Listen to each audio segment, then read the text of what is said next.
ಮೊದಲನೇ ದಿನ ವೃತ್ತಾಂತ 22ನೇ ಅಧ್ಯಾಯದ 14ನೇ ವಾಕ್ಯ.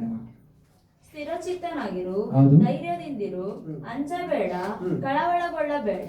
ಇಗೋ ನಾನು ಬಹು ಪ್ರಯಾಸ ಪಟ್ಟು ಯೆಹೋವನ ಆಲಯಕ್ಕೋಸ್ಕರ 1,00,000 ತಲಾಂತು ಬಂಗಾರವನ್ನು, ಹೌದು. 10,00,000 ತಲಾಂತು ಬೆಳ್ಳಿಯನ್ನು, ಹೌದು. ಲೆಕ್ಕವಿಲ್ಲದಷ್ಟು ತಾಮ್ರ ಕಬ್ಬಿಣ ಇವುಗಳನ್ನು, ಕಲ್ಲು ಮರಗಳನ್ನು ಕೂಡಿಸಿದ್ದೇನೆ. ನೀನು ಇನ್ನೂ ಹೆಚ್ಚು ಕೂಡಿಸುವಿ. ಇದಲ್ಲದೆ ಕಟ್ಟುವ ಕೆಲಸಕ್ಕಾಗಿ ಬೇಕಾದಷ್ಟು ಮಂದಿ ಕಲ್ಲು ಕುಟಿಗರು, ಶಿಲ್ಪಿಗರು, ಬಡಗಿಯವರು, ಬಂಗಾರ ಬೆಳ್ಳಿ ತಾಮ್ರ ಕಬ್ಬಿಣಗಳ ಎಲ್ಲಾ ತರದ ಕೆಲಸವನ್ನು ಮಾಡುವುದರಲ್ಲಿ ಜಾಣರು ನಿನಗಿರುತ್ತಾರೆ. ಅವರನ್ನು ಲೆಕ್ಕಿಸುವುದಕ್ಕಾಗುವುದಿಲ್ಲ. ಹೇಳು, ಕೆಲಸಕ್ಕೆ ಕೈ ಹಾಕು, ಯೆಹೋವನು ನಿನ್ನ ಸಂಗಡ ಇರಲಿ ಎಂದು ಹೇಳಿದನು. ಈ ಮಾತನ್ನ ಯಾರಿಗೆ ಹೇಳ್ತಿದ್ದಾರೆ ಅಂತಂದ್ರೆ, ಅಲ್ಲೆಲೂಯಾ, ದೇವರ ಭಕ್ತನಾಗಿರತಕ್ಕಂತ ರಾಜನಾಗಿರತಕ್ಕಂತ ದಾವೀದನು ಏನ್ ಮಾಡ್ತಿದ್ರು ಅಂದ್ರೆ, ಅವರ ಮಗನಾಗಿರುವಂತ ನೆಕ್ಸ್ಟ್ ರಾಜನಾಗತಕ್ಕಂತ ಸೊಲೊಮೋನನನ್ನು ನೋಡಿ ಹೇಳ್ತಿರುವಂತ ಒಂದು ಮಾತು ಈ ಪ್ರಕಾರವಾಗಿದೆ. ಅದೇನಂತಂದ್ರೆ, ನೀನು ಸ್ಥಿರಚಿತ್ತನಾಗಿರು, ಧೈರ್ಯದಿಂದಿರು, ಅಂಜಬೇಡ, ಕಳವಳಗೊಳ್ಳಬೇಡ. ನಾನು ಬಹು ಪ್ರಯಾಸದಿಂದ ಯೆಹೋವನ ಆಲಯವನ್ನ ಕಟ್ಟೋದಕ್ಕೋಸ್ಕರ 1,00,000 ತಾಲಾಂತು ಬಂಗಾರವನ್ನು, 10,00,000 ತಾಲಾಂತು ಬೆಳ್ಳಿಯನ್ನು, ಲೆಕ್ಕವಿಲ್ಲದಷ್ಟು ತಾಮ್ರವನ್ನ, ಕಬ್ಬಿಣವನ್ನ, ಮರವನ್ನ, ಕಲ್ಲನ್ನ ಕೂಡಿಸಿಟ್ಟಿದ್ದೇನೆ ಎಂಬುದಾಗಿ. ಅದರಲ್ಲಿ ಮೊದಲನೇದಾಗಿ ಅವ್ರು ಹೇಳ್ತಿರುವಂತಹ ಮಾತು ಈ ಪ್ರಕಾರವಾಗಿದೆ, 1,00,000 ತಾಲಾಂತು ಬಂಗಾರ ಎಂಬುದಾಗಿ. 1,00,000 ತಾಲಾಂತು ಬಂಗಾರ ಇದ್ರೆ ಯಾರಿಗೆ ಆಲಯ ಕಟ್ಟಲಿಕ್ಕೆ ಆಗಲ್ಲ? ಆಮೇಲೆ ಯಾರು ಬೇಕಿದ್ರು ಕಟ್ಬೋದು ಅಲ್ಲಿ ಹೇಳುವಂತ ಸಮಯದಲ್ಲಿ. ಅಂದ್ರೆ ನೀನು ಏನೂ ಕಷ್ಟಪಡೋದು ಬೇಕಾಗಿಲ್ಲ. ನಾನು ನನ್ನ ಕಾಲಘಟ್ಟದಲ್ಲೇ ದೇವರಿಗೋಸ್ಕರ ಒಂದು ದೊಡ್ಡದಾಗಿರತಕ್ಕಂತ ಆಲಯವನ್ನ ಕಟ್ಟಬೇಕೆಂಬುದಾಗಿ ದೇವರಿಂದ ನಾನು ಏನ್ ಮಾಡಿದ್ದೀನಿ, ಒಂದು ಬ್ಲೂ ಪ್ರಿಂಟ್ ಅನ್ನು ಕೂಡ ಪಡೆದುಕೊಂಡು ಬಂದಿದ್ದೇನೆ. ಆದ್ರೆ ದೇವರು ಹೇಳ್ತಾರೆ, ನಾನು ರಾಜನಾಗಿ ಯುದ್ಧ ಮಾಡಿರುವ ಕಾರಣ, ನಾನು ರಕ್ತವನ್ನ ಸುರಿಸಿರುವ ಕಾರಣ ನಾನು ಕಟ್ಟಬಾರ್ದು ಎಂಬುದಾಗಿ ದೇವರು ಹೇಳ್ತಾರೆ. ಅದಕ್ಕೆ ಸೊಲೊಮೋನನೇ, ನಿನ್ನ ಮುಖಾಂತರವಾಗಿ ದೇವರು ಆಲಯವನ್ನ ಕಟ್ಟಿಸ್ತಾರೆ. ಆ ಆಲಯ ಕಟ್ಟಿಸ್ಲಿಕ್ಕೆ ಬೇಕಾದ ಪ್ರತಿಯೊಂದು ಪಿನ್ ಟು ಪಿನ್ ಏನ್ ಮಾಡಿದೀನಿ, 1,00,000 ತಾಲಾಂತು ಬಂಗಾರವನ್ನ ರೆಡಿ ಮಾಡಿದ್ದೇನೆ ಎಂಬುದಾಗಿ. ಅಂದ್ರೆ ನಿನಗೆ ಕೆಲಸ ಮಾಡ್ಲಿಕ್ಕೆ ಬೇಕಾಗಿರತಕ್ಕಂತ ಆಳು ಕಾಳುಗಳು ಎಲ್ಲ ಇದ್ದಾರೆ. ನಿನ್ನ ಆಲಯವನ್ನ ಕಟ್ಟಲಿಕ್ಕೆ ಯಾವುದೊಂದು ಕೊರತೆ ಇರೋದಿಲ್ಲ. ಶತ್ರುವಿನ ಕಾಟ ಕೂಡ ನಿನಗಿಲ್ಲ. ನೀನೇನ್ ಮಾಡ್ಬೇಕಂದ್ರೆ, ದೇವರು ಯೆಹೋವನು ನನ್ನ ಸಂಗಡ ಇದ್ದಾನೆ ಎಂಬುದಾಗಿ ಆ ಕೆಲಸ ಮಾಡ್ಲಿಕ್ಕೆ ಶುರು ಮಾಡು.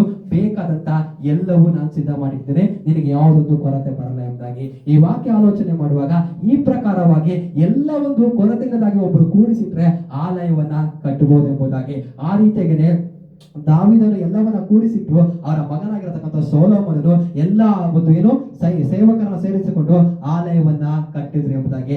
ಆ ಆಲಯನೇ ಕಾಲಗಳು, ದಿವಸಗಳು, ವರ್ಷಗಳು ಕಳೆದ ನಂತರ ಇವಾಗ ಆ ಆಲಯ ಏನಾಗಿದೆ ಅಂದ್ರೆ ಬಿದ್ದೋಗಿದೆ ಎಂಬುದಾಗಿ, ಆ ಆಲಯ ಬೆಂಕಿಯಿಂದ ಸುಡಲ್ಪಟ್ಟಿದೆ ಎಂಬುದಾಗಿ. ಆ ಆಲಯವನ್ನ ಕಟ್ಟಲಿಕ್ಕೆ ಈಗ ಜೆರುಬ್ಬಾಬೆಲನು ಬಂದಿದ್ದಾನೆ ಎಂಬುದಾಗಿ. ಜೆರುಬ್ಬಾಬೆಲನ ಕೈಯಲ್ಲಿ ಹಣ ಇಲ್ಲ, ಜೆರುಬ್ಬಾಬೆಲನ ಜನರು ಸಹಾಯ ಮಾಡ್ತಾ ಇಲ್ಲ. ಶತ್ರುಗಳು ಇವನು ಆಲಯವನ್ನ ಕಟ್ಟಲಿಕ್ಕೆ ಏನ್ ಮಾಡ್ಬಾರ್ದು ಅಂತಂದ್ರೆ, ಇವನು ಆಲಯವನ್ನ ಕಟ್ಟಬಾರ್ದು ಎಂಬುದಾಗಿ ಅವನನ್ನ ಏನ್ ಮಾಡ್ತಿದ್ದಾರೆ, ಆ ಸ್ಟೇ ಆರ್ಡರ್ ತಂದು ಅವನನ್ನ ಕಳವಳ ಪಡಿಸುವಂತರಾಗಿದ್ದಾರೆ. ಆಗ ಯೆಹೋವ ದೇವರು ಜೆರುಬ್ಬಾಬೆಲನಿಗೆ ಹೇಳುವಂತ ಮಾತೆ ನಾವು ಓದಿದ್ದು ಜಕರೀಯನ ಪ್ರವಾದನೆ ಗ್ರಂಥ 4:6 ಏನಂತಂದ್ರೆ, ನಿನ್ನ ಬಲ ಪರಾಕ್ರಮದಿಂದ ಅಲ್ಲ, ನನ್ನ ಆತ್ಮದಿಂದ ನೀನೇನ್ ಮಾಡ್ತೀನಿ ಅಂದ್ರೆ ಇದನ್ನ ಕಟ್ಟಿ ಮುಗಿಸ್ತಿ ಎಂಬುದಾಗಿ. ಶತ್ರು ನಿಮ್ಮನ್ನ ನೋಡಿ ಹೇಳ್ಬೋದು ಏನಂತಂದ್ರೆ, ನಿನ್ನ ಜೀವಿತದಲ್ಲಿ ಯಾವುದೇ ವಸ್ತುನ ನೀನು ಕಟ್ಟಲಿಕ್ಕೆ ಆಗಲ್ಲ, ನಿನ್ನ ಕೈಯಲ್ಲಿ ವಸ್ತುನ ಯಾವುದನ್ನೇ ಮಾಡ್ಲಿಕ್ಕೆ ಆಗಲ್ಲ. ಕಾರಣ ಏನಂದ್ರೆ, ನಿನಗೆ ಸಹಾಯಕವಾಗಿ ಯಾರು ಇಲ್ಲ. ಸೊಲೊಮೋನನಿಗೆ ಸಹಾಯಕವಾಗಿ ಬೇಕಾಗಿರುವಷ್ಟು ಆಳುಗಳಿದ್ರು, ಅವರಪ್ಪ ಬೇಕಾಗಿದ್ದ ಎಲ್ಲವನ್ನ ಕೂಡಿಸಿದ್ರು, ಅದಕ್ಕೆ ಅವನ ಆಲಯವನ್ನ ಕಟ್ತ. ಆದ್ರೆ ಜೆರುಬ್ಬಾಬೆಲನ ಮುಖಾಂತರವಾಗಿ ದೇವರು ಆ ವ್ಯಕ್ತಿಗೆ ಒಂದು ಮಾತನ್ನ ಹೇಳ್ತಿದ್ರೆ ಏನಂತಂದ್ರೆ, ನೀನು ಆಲಯವನ್ನ ಕಟ್ಟುತ್ತೀಯ ಎಂಬುದಾಗಿ. ಏನು ಅಂತಂದ್ರೆ, ಅದು ನಿನ್ನ ಬಲ ಪರಾಕ್ರಮದಿಂದ ಅಲ್ಲ, ಅದು ನನ್ನ ಆತ್ಮನಿಂದಲೇ ಎಂಬುದಾಗಿ. ಆ ದೇವರು ಜೆರುಬ್ಬಾಬೆಲನ ಮುಂದೆಗಡೆ ಇನ್ನೊಂದು ಮಾತನ್ನ ಹೇಳ್ತಾರೆ, ಏ ದೊಡ್ಡ ಬೆಟ್ಟವೇ ನೀನು ಯಾರು, ಜೆರುಬ್ಬಾಬೆಲನ ಮುಂದೆಗಡೆ ನೆಲ ಸಮ ಆಗು ಎಂಬುದಾಗಿ. ಚರಿತ್ರೆನ ಓದುವಾಗ ಸತ್ಯವೇದ ಹೇಳುತ್ತೆ, ಕೈಯಲ್ಲಿ ಹಣ ಇಲ್ಲಿರತಕ್ಕಂಥ ಜೆರುಬ್ಬಾಬೆಲನು, ಜನರ ಸಹಾಯ ಇಲ್ಲಿರತಕ್ಕಂಥ ಜೆರುಬ್ಬಾಬೆಲನು, ಶತ್ರುಗಳು ವಿರೋಧ ಪಡಿಸುವಂತ ಜೆರುಬ್ಬಾಬೆಲನು ಆಲಯವನ್ನ ಕಟ್ಟಿ ಮುಗಿಸಿದ್ದಾನೆ ಎಂಬುದಾಗಿ ವಾಕ್ಯ ಹೇಳುತ್ತೆ. ಜಕರೀಯನ ಪ್ರವಾದನೆ ಗ್ರಂಥ ಓದುವಾಗ ಕಲಶಕ್ಕೆ ಕೈ ಹಾಕಿರತಕ್ಕಂಥ ಜೆರುಬ್ಬಾಬೆಲನ ಕೈಯೇ ಏನ್ ಮಾಡ್ತಂದ್ರೆ, ಕಲಶಕ್ಕೆ ಕಲ್ಲನ್ನ ಹಾಕಿರತಕ್ಕಂಥ ಜೆರುಬ್ಬಾಬೆಲನ ಕೈ ಏನ್ ಮಾಡ್ತಂದ್ರೆ ಆಲಯವನ್ನ ಕಟ್ಟಿ ಮುಗಿಸುತ್ತೆ. ಅದು ಅವನ ಬಲ ಪರಾಕ್ರಮದಿಂದ ಅಲ್ಲ, ನನ್ನ ಆತ್ಮ ಇದರಿಂದಲೇ ಎಂಬುದಾಗಿ ದೇವರು ಹೇಳುವಂತವರಾಗಿದ್ದಾರೆ. ಇವತ್ತು ದೇವರು ಹೊಸ ಕಾರ್ಯಗಳನ್ನ ನಿಮ್ಮ ಮುಖಾಂತರವಾಗಿ ಆತನು ಕಟ್ಟಿಸ್ಲಿಕ್ಕೆ ಬಯಸ್ತಾನೆ ಎಂಬುದಾಗಿ. ಶತ್ರು ಹೇಳ್ಬೋದು, ಆಗಲ್ಲ, ನಿಮ್ಗೆ ವಿರೋಧಿಗಳು ಬಹಳವಾಗಿದ್ದಾರೆ, ನಿನ್ನ ಕೈಲಿ ಏನು ಇಲ್ಲ,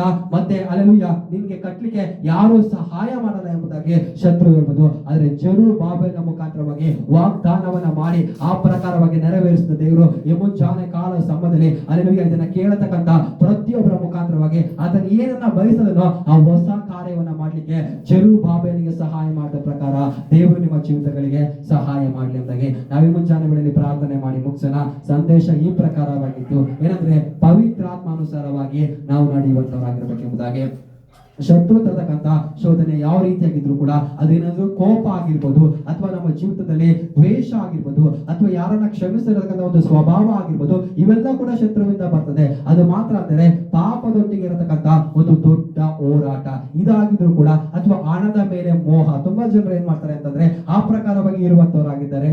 ಆದ್ರೆ ಅದನ್ನು ಕೂಡ ಶತ್ರು ತರ್ತಾನೆ ಎಂಬುದಾಗಿ ಸತ್ಯವೇದ ಹೇಳುತ್ತೆ. ಯಾವ ರೀತಿಯಾದಂತ ಟೆಂಪ್ಟೇಷನ್ ನ, ಯಾವ ರೀತಿಯಾದಂತ ಶೋಧನೆಯನ್ನ ಶತ್ರು ತಂದ್ರು ಕೂಡ ಹಲ್ಲೆಲೂಯಾ ನಾವು ಪರಿಶುದ್ಧಾತ್ಮಾನುಸಾರವಾಗಿ ಜೀವಿಸುವಾಗ, ಪರಿಶುದ್ಧಾತ್ಮನೇ ನಮಗೆ ಮಾರ್ಗದರ್ಶನವನ್ನು ಕೊಡುವಂತ ದೇವರ ಬಳಿಗೆ ಕೇಳುವಾಗ ಖಂಡಿತವಾಗಿ ಆತನ ಏನ್ ಮಾಡ್ತಾನೆ ಅಂದ್ರೆ ಅಪೊಸ್ತಲ ಪೌಲ ಅವರಿಗೆ ಸಹಾಯ ಮಾಡಿದ ಹಾಗೆ ಅದೇ ದೇವರ ಆತ್ಮ ನಮ್ಮ ಜೀವಿತಕ್ಕೆ ಸಹಾಯ ಮಾಡ್ತಾರೆ ಎಂಬುದಾಗಿ ಈ ಮುಂಜಾನೆಯಲ್ಲಿ ಪ್ರಾರ್ಥನೆ ಮಾಡಿ ಮುಗಿಸೋಣ. ದೇವರ ಕರಗಳಿಗೆ ಒಪ್ಪಿಸಿಕೊಡ್ರಿ. ಏನಂತಂದ್ರೆ ದೇವರೇ, ನಾವು ಏನಂದ್ರೆ ಆತ್ಮಾನುಸಾರವಾಗಿ ನಾವು ನಡೀಲಿಕ್ಕೆ ಬಯಸ್ತೇವೆ ಸ್ವಾಮಿ. ನಾವು ಶರೀರಕ್ಕೆ ಅನುಸಾರವಾಗಿ ನಾವು ನಡೀಲಿಕ್ಕೆ ಬಯಸೋದಿಲ್ಲ. ನಾವು ಶರೀರಕ್ಕೆ ಸಂಬಂಧಪಟ್ಟಂತ ಕಾರ್ಯಗಳ ಮೇಲೆ ನಾವು ಮನಸ್ಸಿಡೋದಿಲ್ಲ. ಆತ್ಮಕ್ಕೆ ಸಂಬಂಧಪಟ್ಟಂತ ಕಾರ್ಯಗಳ ಮೇಲೆ ನಾವು ಮನಸ್ಸಿಡ್ತೇವೆ. ನಮ್ಮ ಒಂದು ಆತ್ಮವನ್ನ, ನಮ್ಮ ಜೀವಿತವನ್ನ ದೇವರ ಕರಗಳಿಗೆ ಒಪ್ಪಿಸಿಕೊಡ್ತೇವೆ ಸ್ವಾಮಿ. ಏನಂದ್ರೆ ನಮ್ಮ ಸತ್ಯವೇದ ಪುಸ್ತಕ ಹೇಳಿದ ಪ್ರಕಾರ ದೇವರ ಭಕ್ತರನ್ನ ಅಪೊಸ್ತಲರನ್ನ ದೇವರ ಪರಿಶುದ್ಧಾತ್ಮನು ನಡೆಸಿದ ಪ್ರಕಾರವಾಗಿ ನಮ್ಮನ್ನ ಕೂಡ ಆ ದೇವರ ಆತ್ಮ ನಡೆಸಲಿ ಎಂಬುದಾಗಿ, ನಮ್ಮನ್ನ ಕೂಡ ದೇವರ ಆತ್ಮ ಮಾರ್ಗದರ್ಶನ ಕೊಡಲಿ ಎಂಬುದಾಗಿ ನಾವು ತೆಗೆದುಕೊಳ್ಳತಕ್ಕಂಥ ಯಾವುದೇ ತೀರ್ಮಾನ ಆಗಿದ್ರು, ನಿರ್ಧಾರಗಳಾಗಿದ್ರು, ನಾವು ಇಡತಕ್ಕಂಥ ಯಾವುದೇ ಹೆಜ್ಜೆ ಆಗಿದ್ರು ಕೂಡ ಸ್ವಾಮಿ, ನಾವು ಶರೀರಾನುಸಾರವಾಗಿ ಜೀವಿಸದೆ ಆತ್ಮಾನುಸಾರವಾಗಿ ಜೀವಿಸಿ ನಮ್ಮ ಮುಖಾಂತರ ಕೆಲವುದು ನೆರವೇರಬೇಕು ಸ್ವಾಮಿ. ನಮ್ಮ ಮುಖಾಂತರ ಕೆಲವುದು ಕಟ್ಟಿಸಲ್ಪಡಬೇಕು ದೇವರೇ ರಾಜ. ದೇವರಾತ್ಮನು ಇರತಕ್ಕಂತ ಆ ಮಾರ್ಗದಲ್ಲಿ ನಾವು ಟ್ರಾವೆಲ್ ಮಾಡ್ಲಿಕ್ಕೆ ದೇವರಾತ್ಮನು ಬಯಸ್ತು ನಮ್ಮ ಮುಖಾಂತರವಾಗಿ ನಡೀಲಿ ಎಂಬುದಾಗಿ ಪ್ರಾರ್ಥನೆ ಮಾಡೋಣ.